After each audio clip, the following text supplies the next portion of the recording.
Le Tympan dans l'œil, festival de ciné-concert, revient pour une 8e édition sur l'agglomération grenobloise, avec son lot de découvertes et de rencontres entre musique live et cinéma.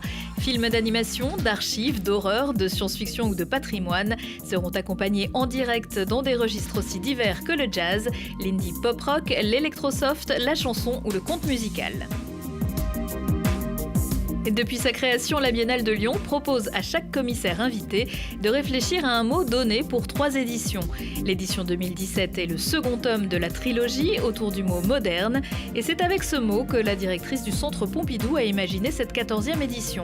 Au total, plus de 50 artistes venus du monde entier partageront leur vision des mondes flottants à découvrir jusqu'au 7 janvier à la Sucrière et au Mac Lyon.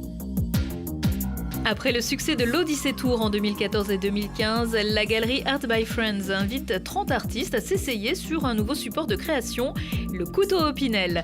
De ces rencontres artistiques naît une collection insolite et originale, avec l'objectif de produire 200 œuvres en 3 ans, couverts de paillettes ou transformés en peignes de coiffeur, tatoués sur un bras ou sculptés dans une branche d'arbre. Le couteau savoyard se révèle être une source d'inspiration inépuisable pour nos artistes. L'Opinel devient objet d'art. L'exposition est à découvrir chez Art by Friends, 14 avenue du Rhône à Annecy jusqu'au 30 novembre. Coup d'envoi ce mercredi à Saint-Étienne de la seconde édition de la Biennale itinérante du Forum Jazz Européen.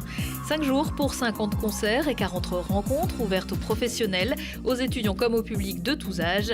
Rejoignez vous aussi les 160 artistes programmés pour faire de ce rendez-vous un événement phare prônant un jazz ouvert, voyageur et solidaire. L'exposition photographique Chemin de traverse de l'artiste allemand Franz Bruck se tient jusqu'au 2 janvier dans le jardin Henri Vinet au Puy-en-Velay.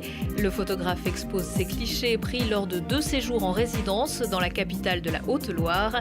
Paysage hors carte postale pour une découverte originale du territoire. Le musée Tradition et Vie à Châtillon-sur-Chalaronne rend hommage jusqu'à la fin de l'année à Philibert Commerson. Ce médecin, naturaliste et explorateur du XVIIIe siècle, voyagea autour du monde en compagnie de Bougainville. Il collecta des milliers d'espèces animales et de nouvelles plantes.